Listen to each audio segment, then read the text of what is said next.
तो क्लास 9 में हम लोग है ना जी। किस क्लास में है? 9 में। हम लोग क्या पढ़ रहे हैं? विभक्ति और इसका पहचान और इसका डिफिनेशन और इसका पहचानने का तरीका वाक्य कैसा है और क्या है। ठीक है।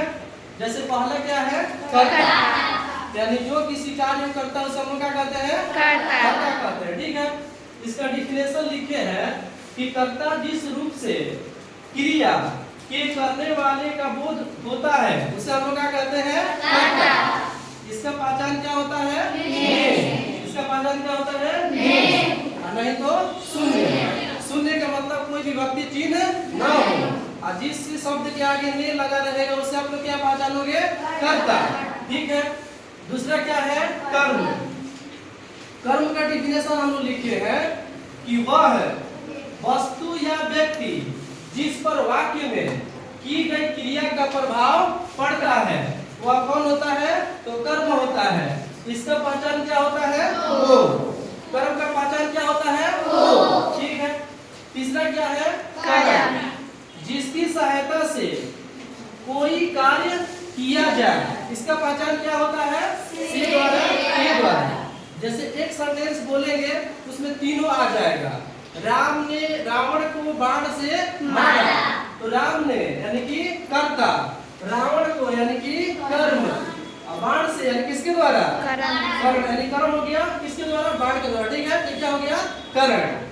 चौथा है संप्रदान, जिसके लिए कोई कार्य किया जाए। जैसे एक सेंटेंस लिखवा है कि मैं अरुण सर के लिए चाय बना रही हूँ या बना रहा हूँ। ठीक है। तो किसके लिए चाय बन रहा है? अरुण सर के लिए। तो उसमें क्या रहता है? को लिए या नहीं तो के लिए। या राजा गरीबों को क्या करता है? वस्त्र देता है। यानी राजा जो है गरीब के लिए काम कर रहा है। कैसा काम कर रहा है?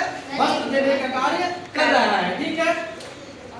पांचवा क्या है? अपादान, कर्ता अपनी क्रिया द्वारा जिससे अलग होता है, यानी कि पेड़ से पत्ता गिरता है। इसका पहचान क्या होता है? से अलग, यानी किसी चीज से क्या हो जाएगा? वो अलग हो जाएगा। ठीक है। उसके बाद संबंध, शब्द के जिस रूप में एक दूसरे से संबंध का पता चले।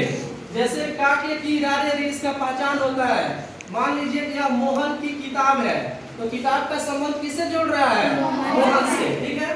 उसके बाद है अधिकरण, जिस शब्द से क्रिया के आधार को बोध हो, यानी कि आधार जहां से ऊपर रहता हो। जैसे मछली तालाब में रहती है, तो तालाब जो हो गया मछली का रहने का आधार हो गया। लड़का छत पर खेलता है, तो लड़का जो है किस पर खेल रहा है? छत पर। घोड़ा सड़क पर तेज दौड़ता है, यानी सड़क जो हो गया क्या हो गया? आधार हो गया। और उसमें देखेंगे तो में मिलेगा और क्या मिलेगा? पर मिलेगा। तो ऐसे वाक्य का पहचान हम लोग किस रूप में करेंगे? अधिकरण। ठीक है। संबोधन लास्ट है, जिस शब्द से किसी को पुकारा जाए या बुलाया जाए।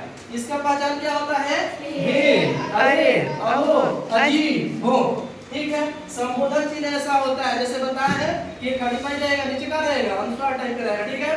जैसे हे राम, यह क्या हो रहा है? या हे मोहन, यहाँ आओ। तो आज के लिए इतना ही। Thank you.